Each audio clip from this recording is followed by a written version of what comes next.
안녕하세요. 오늘도 사연살롱을 찾아주셔서 감사합니다. 저는 아이 둘을 키우는 평범한 워킹맘입니다. 그간의 복잡한 감정이 떠오르네요. 혼자서 소갈이 해왔던 저의 사정에 대해서 이제부터 이야기해 보려고 합니다. 저는 남편과 대학 동아리에서 선후배로 만났어요. 대학 시절부터 남편과의 사랑을 싹 틔워서 결혼을 했죠. 무뚝뚝한 남자였지만 속정 깊고 따뜻한 사람이었어요. 저는 결혼 후에 신혼생활을 알콩달콩하게 보낼 줄로만 기대했는데 그건 딱 아이 낳기 전까지만이었습니다. 그래도 아이가 생기기 전까지는 신혼생활이 그럭저럭 깨도 좀 볶으면서 보냈었어요. 하지만 아이를 낳은 후부터는 남편은 회사가 바쁘다고 하면서 가정에 대해 무심해지더라고요. 남편이 왜 갑자기 아이를 낳고 난 뒤에 더 바빠졌는지, 그리고 남편의 바쁘다는 말이 진짜인 건지는 잘 모르겠지만 그때부터 육아와 집안일은 모두 제게 떠넘겨졌어요. 남편이 바빠짐에 따라 제 라이프도 더욱 빡세졌죠. 왜냐하면 저도 일을 하는 워킹맘이기 때문이었어요. 회사에 나간 시간에는 근처에 계신 친정엄마가 와서 대신 애를 돌봐준다지만 퇴근하고 나서는 제가 온전히 아이를 케어했거든요. 아내도 남편도 둘 다 일하는 가정에서 왜 아내만 이렇게 가정에서 바빠야 하는 건지 모르겠더라고요. 남편이 일로 바쁘다지만 저도 일을 하느라 힘든 건 마찬가지인데 말이죠. 아이를 키워본 부모들이라면 잘 알겠지만 일을 하면서도 육아를 한다는 건 정말 힘든 일이잖아요. 하루 종일 일하고 나서도 아이와 저녁 내내 씨름하며 집안일을 하다 보면 녹초가 된 몸으로 쓰러진 채 잠이 들곤 합니다. 저는 회사 일하고 나서 퇴근하고 집에 오자마자 바로 아이를 돌보면서 집안일을 해야 해요. 아침부터 저녁까지 손주를 돌보느라 지친 친정엄마가 가고 나면 저는 어지럽혀진 집안을 정리하고 아이가 먹을 저녁 이유식거리를 챙겨주랴 바쁘게 움직여야만 했죠. 제 저녁 식사는 대충 허겁지겁 때운 채로 씻기고 먹이고 아이 기저귀 갈고 하다 보면 저녁 시간이 후딱 지나갔어요. 아이에게 자장가를 불러주면서 어렵게 잠들고 나면 저는 설거지도 부랴부랴 하면서 다음날 저희 부부의 아침거리도 만들랴, 아이 이유식거리도 만들랴 하루가 빠듯할 지경이었습니다. 그런데도 남편은 회사 일이 늦어진다면서 늘상 밤이 되어서 퇴근하기 일쑤였죠. 아무리 남편 회사가 바쁘다고 해도 가정을 꾸렸으면 아내와 공평하게까지는 바라지도 않고 최소한의 집안일을 좀 거들어야 한다고 저는 생각했었거든요. 하지만 남편은 집안일에 대해서 완전히 노터치였죠. 마치 회사에 모든 걸 걸고 충성하는 사람처럼 회사 일밖에 모르는 듯 해보였어요. 남편이 가사 일도 육아도 거들어주지 않자 집안에서는 없는 듯한 남편의 존재감 때문에 저는 밤낮으로 바쁠 수밖에 없었던 거죠. 그렇게 바쁜 생활 탓에 결혼하고 나서 신혼생활에 대한 로망은 저의 환상이었던 듯 싶었습니다. 행복하고 평온한 신혼은 저에게는 그림의 떡이었으니까요. 그래서 저는 참다 못해 결국 폭발하고 말았어요. 남편에게 제 속내를 하소연하며 터뜨리기 시작했죠. 여보, 내가 그동안 참았었는데 이젠 안 되겠어. 당신은 내가 아이 낳은 뒤부터 맨날 늦게 퇴근하고 얼굴 보기도 힘들어. 왜 그래? 진짜 해도 너무한 거 아니야? 너무하다니 그게 무슨 소리야. 내가 회사 일이 바쁘다고 했잖아. 아무리 회사가 바쁘다고 해도 그렇지. 당신만 이래? 나도 일하고 아이 보느라고 힘들어. 내 생각은 안 해? 나도 일하는 엄연한 워킹맘이라고. 그리고 당신도 아이 아빠잖아. 왜 나만 애 보고 집안일도 다 내가 맡아야 하는 건데. 당신도 워킹맘인 건 나도 잘 알지. 당신 힘든 거 알겠지만 회사 사정이 바쁜 거 좀 이해해줘라. 남편한테 따지려고 굳은 마음을 먹고 하소연을 했건만 막상 남편한테 툭 털어놓고 나니까 제 마음이 약해졌어요. 그래도 남편은 회사 일이 바쁘다고 했기에 나름 일에 치였을 거라고 생각하니까 남편에게 마냥 다그칠 수만은 없었어요.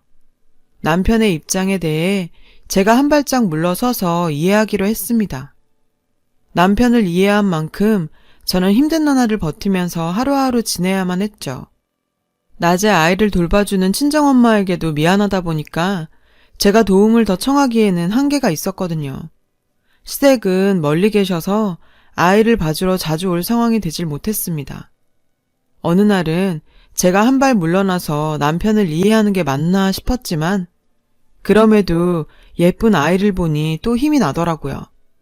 그렇게 워킹맘으로 힘겹게 살아오던 어느 날 저에게 청천벽력 같은 일이 터지고 말았어요. 제가 갑자기 집안에서 쓰러지고 말았습니다. 어쩌다가 쓰러지게 된 건지 영문을 모른 채로 병원에서 눈을 뜨게 된 저는 갑작스럽게 눈앞에 보여진 하얀 병실 풍경에 어안이 벙벙했죠. 병원에서는 제가 위암 3기 판정을 받게 되었습니다. 뜻밖의 진단에 제게 놓여진 이 현실이 받아들여지지 않았어요.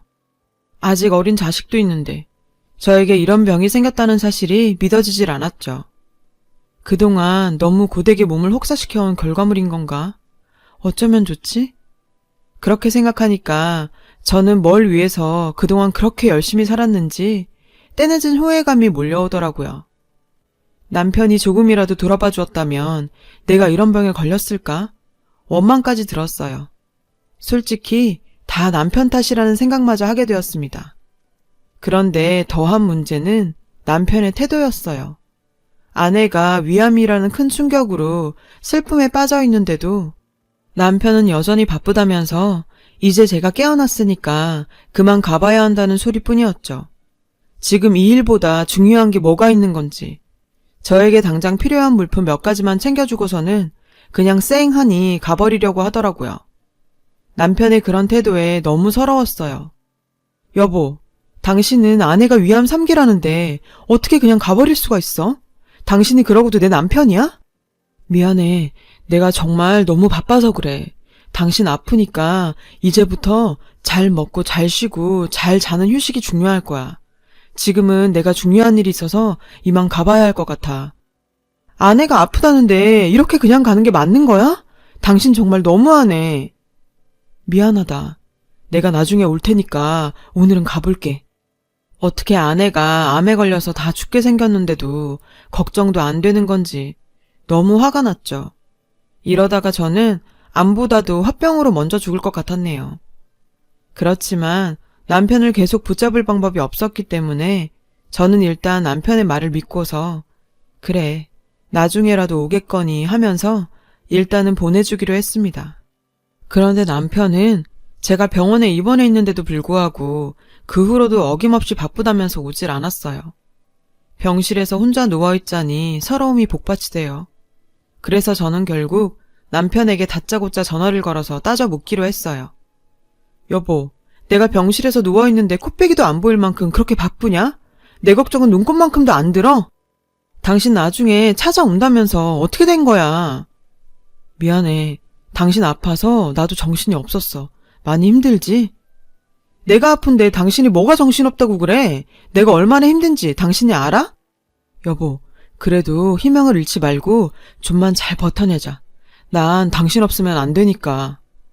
나 없으면 안 된다는 사람이 이런 상황에 날 이렇게 혼자 두면 나는 어쩌라고.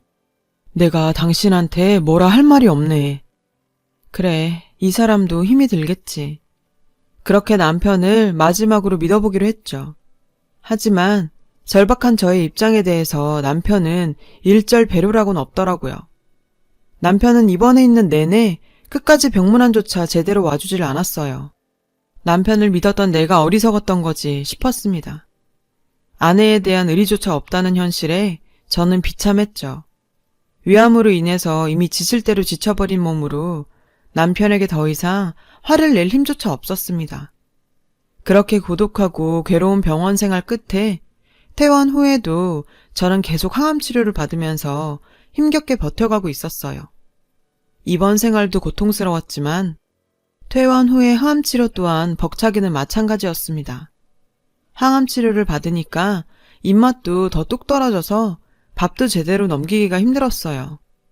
하루는 거울 앞에 보이는 홀쭉하게 야윈 제 모습을 바라보고 있자니 씁쓸하기 짝이 없었죠. 제 자신을 스스로 보고 있기도 가슴 아픈 그런 힘든 상황인 만큼 저는 남편의 도움이 절실히 필요했어요. 저희 집에서 아기와 저를 둘 다 케어하는 친정엄마를 보는 것도 힘들었고요. 그럼에도 남편은 변하질 않더라고요. 저녁에 잠시 들어왔다가 운동하러 나간다면서 적어도 이틀에 한 번은 매번 어김없이 새벽에 들어오고요. 어느 때는 매일 나가는 주도 있었습니다. 그렇다 보니 어느 날엔 남편의 행동이 미심쩍게 느껴지기 시작했죠.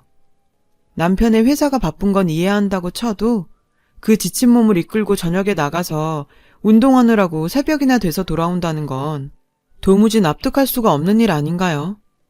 그래서 수상한 남편의 발자취를 밝혀내고자 저는 남편 운동 가방에 몰래 녹음기를 넣어두기로 결심을 했죠. 녹음기를 몰래 넣어둔 그날도 남편은 여전히 새벽에 들어오고 아침에 출근을 하더라고요. 그렇게 그날 밤이 지나가고 드디어 남편의 가방에서 녹음기를 꺼내서 틀어보았습니다. 저는 이제야 판도라의 상자가 열리는구나 싶었죠. 녹음기에서는 정말 남편의 거친 숨소리가 들려왔습니다. 저는 순간 불길한 직감으로 빠져들었죠. 그 숨소리가 점점 커지더니 이내 남편이 누군가와 이야기하는 듯한 소리가 들렸어요. 오늘은 더 실한 걸로 구해야 하는데.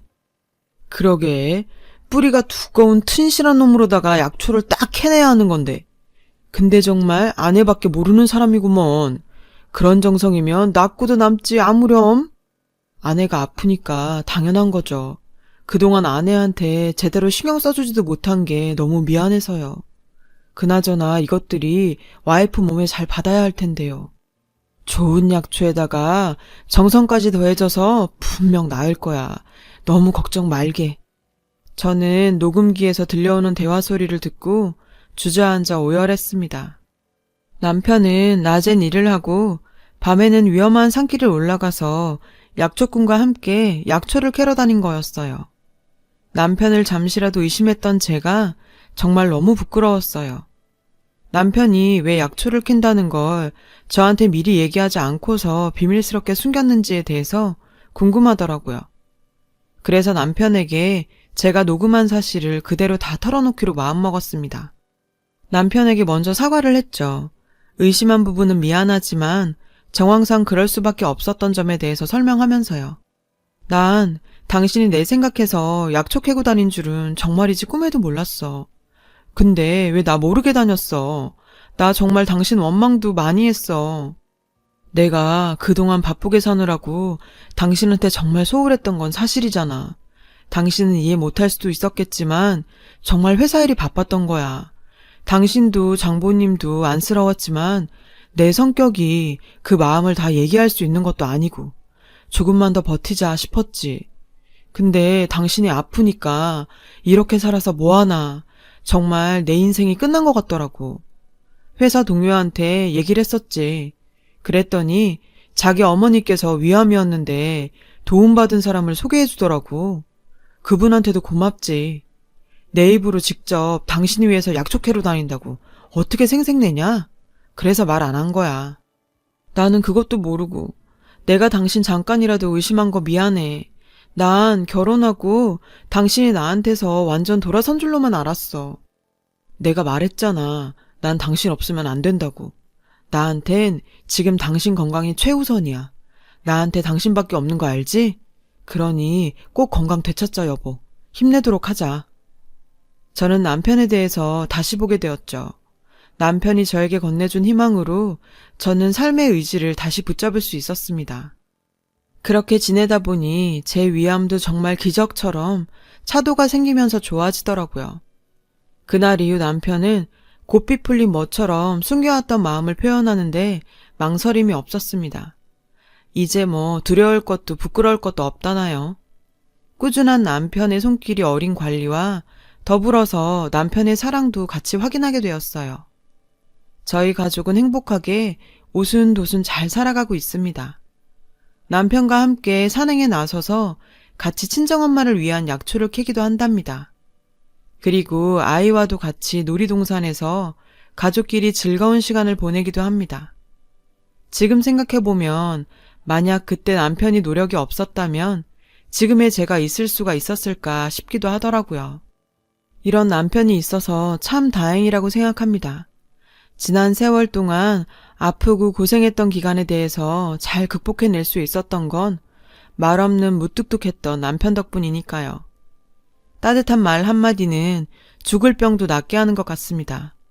오늘 가족에게 한 번 더 사랑을 표현하시는 건 어떨까요? 저도 앞으로 남은 인생은 우리 가족 꽃길만 오롯이 걷길 바라고 있어요. 제 이야기를 들어주셔서 감사합니다. 건강하고 화목하게 보내시길 바랍니다. 여러분, 사연 댓글에 응원과 현명한 조언 부탁드려요. 좋아요와 구독은 저에게 큰 힘이 됩니다. 오늘도 좋은 일 가득하세요.